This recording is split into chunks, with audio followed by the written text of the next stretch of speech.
In this video, I fished massive cargo ships for the fastest fish in the ocean. So without further ado, let's get right into this video.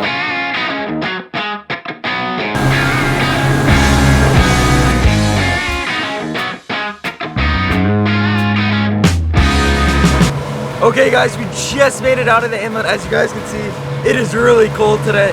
But we're gonna start putting out our trolling spread. We got this going out first, this little minnow. And we're gonna get to the sea witches, and then we're gonna get trolling, and hopefully we can get onto a nice wahoo. So let's do it. So we now let out our Yozuri high-speed vibe behind the boat, and this lure dives a little below the surface, which makes it really effective. So now we're gonna rig up our planers. We got the minnow out there, so the minnow's down, trolling. We got our sea witch, pink and white. This is gonna be our number 4. We're gonna put it out there, and hopefully a nice wahoo will hit this. So let's do it. Now we let out our sea witch. Once we let out about 100 feet of line, we got to our bridle system. We now take our planer and we connect it to this bridle system. And what makes this planer so special is that it takes your bait down deep into that strike zone for these wahoo, tuna, kingfish, which makes it super effective down here in South Florida. Okay guys, we got our trolling set up all out. It's the winter time of the year, so we haven't really fished, so we're gonna see what hits today, but everything's out, planers, top lines, and we're gonna troll up and down the reefs here. We're gonna see if we get a hit. So we trolled for about 2 hours to say. We trolled all the way from Hillsborough Inlet all the way down to the cargo ships in Fort Lauderdale, which is about 3 miles. So we trolled all of this area and we didn't really get any bites. So we then decided to troll out to like 600 feet of water, and we got this massive hit. There we go, on the minnow. Alright, we're in a school or something. Yeah, we're in a school or something. Oh, this is a big boy. Yo, minnow's down over here. Oh! So this fish was dumping out line on our electric reel, and the reason we're using an electric reel right now is just because our other reel is broken, so we decided to switch over to this for right now. So we looked behind the boat and we saw a fish jumping, but we weren't able to really get a clear vision of what it was. So this fish continued to spool out line, and after spooling us for about 2 to 3 minutes, this fish finally got tired.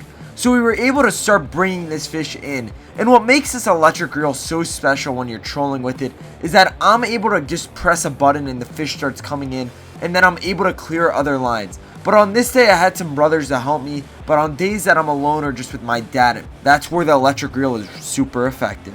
So we continued to bring this fish in, and it took us a good 10 to 15 minutes just to get this fish near the boat. And let me know down in the comments below what your guys' favorite fish to catch. This fish that we caught here is by far my favorite fish to catch down here in South Florida. So my brother Austin continued to reel in these other lines, and he got that planer near the boat, and he was able to just easily disconnect it. And this is why it's so important to use that bridle instead of just hand line it. You're able to do this extremely fast. And this is a perfect example right here of why you want to reel in all your other lines. We got a little lazy and we didn't reel in one of the top lines, and it just became a giant tangled mess with the line that this fish was connected to, which was just not good. So we got this tangle now right near the boat, and as you guys can see, we had our spreader bird right there tangled up with our main line attached to this sailfish. And these sailfish go absolutely nuts, and that's why it was so important for us to reel in those other lines. But at least this tangle wasn't that bad, so my uncle was able to just cut off that one piece of line that was tangled up, and we were able to continue then reeling in the sailfish. So we now had this sailfish right behind the boat, and we caught this fish on that little deep sea minnow we showed you guys in the very beginning of this video. And those minnows really catch us everything. I've caught mahi, tuna, wahoo on them. Those minnows really work great down here in South Florida. And with these sailfish, when you get these fish near the boat, you really want to take good care of these fish.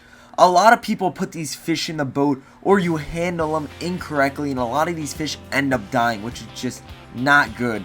So when we got this fish near the boat, we were able to just pull the hook out of its mouth rather than just try to handle it or put them in the boat. It usually results in killing these fish. And let me know in the comments down below what your favorite way to catch these sailfish is. These sailfish are really fun to catch kite fishing or doing any sort of live baiting. but catching them on the troll is extremely rare down here in South Florida. This is the first time I've ever caught one of these sailfish on the troll. So I had this fish now boat side, and as I told you guys earlier in this video, we planned on pulling this lure out of this fish's mouth rather than trying to put this fish in the boat. So once this fish went right by the boat, I was able to pull this lure right out of this fish's mouth, helping us release this sailfish successfully. Once we did that, we were able to see this fish swim off nice and healthy. And we hope you guys enjoyed this fishing video, and we hope to see you guys in the next Barjacks Family fishing video.